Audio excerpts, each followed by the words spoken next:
বিশ্বনবীর জন্মে আমরা সবাই কিন্তু খুশি।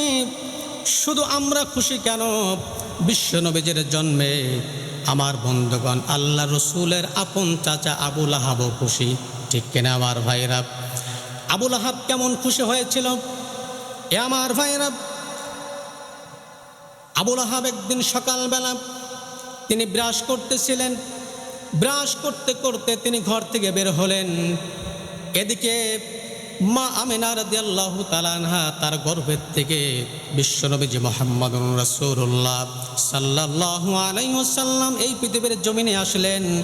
এই খবরটা আবু লাহাবের দাসী ছিল, নাম ছিল সুয়াইবিয়া।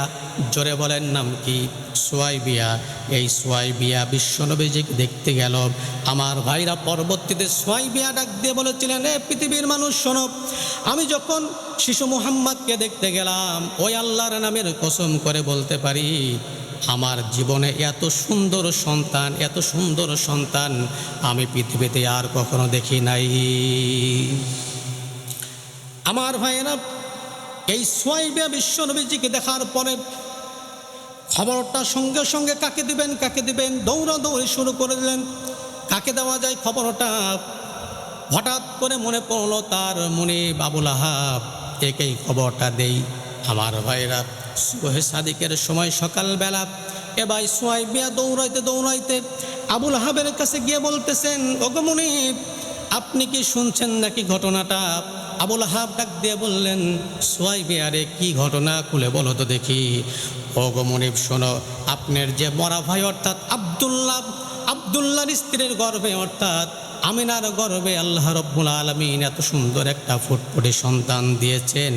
এই সন্তান, এত সুন্দর সন্তান আমি পৃথিবীর জমিনে আর কোনোদিন দেখি নাই।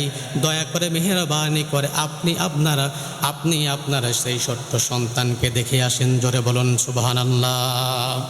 আমার ভাইরা, আবু লাহাবের কেমন খুশি হয়েছিল খেয়াল করেন। আবু লাহাব ডাক দিয়ে বলেছিল, সুয়াইবিয়া রে, এই যে সকালবেলায় এখন আমার মন মানসিকতা খুব ভালো, আমি এসেছি ফুল বাগানে ঘোরার জন্য। সুয়াইবিয়া রে, এই যে সকালবেলা এত সুন্দর একটি সুসংবাদ দেওয়ার কারণে আমার ভাইরা ওই দিন আবু লাহাব শাহাদত আঙ্গুল দিয়ে, জোরে বলেন কোন আঙ্গুল? শাহাদত আঙ্গুল দিয়ে ইশারা করে বুঝিয়েছিল না, ডাক দিয়ে বলেছিলেন, সুয়াইবিয়া রে, এত সুন্দর সুসংবাদ দেওয়ার কারণ আজকের থেকে আমি তোমাকে মুক্ত করে দিলাম, আমি তোমাকে আজাদ করে দিলাম। আমার ভাইরা, আবু লাহাব এত পরিমাণ খুশি হয়েছিল। আমার ভাইরা, বলুন তো দেখি, আমরাও বিশ্ব নবীর জন্মে খুশি নাকি বেজার? কিন্তু সেই আবু লাহাব বিশ্ব নবীর জন্মে খুশি, কিন্তু বিশ্ব নবীর কর্মে খুশি না। এ আমার ভাইরা, আমাদের সমাজে এমন মানুষ আছে, বিশ্ব নবীর জন্মে আমরা খুব খুশি হই, মিলাদ করি, সিন্নি খাই, কিন্তু আল্লাহ রসুলের আদর্শ বাস্তবায়ন আমাদের দ্বারা হয় না।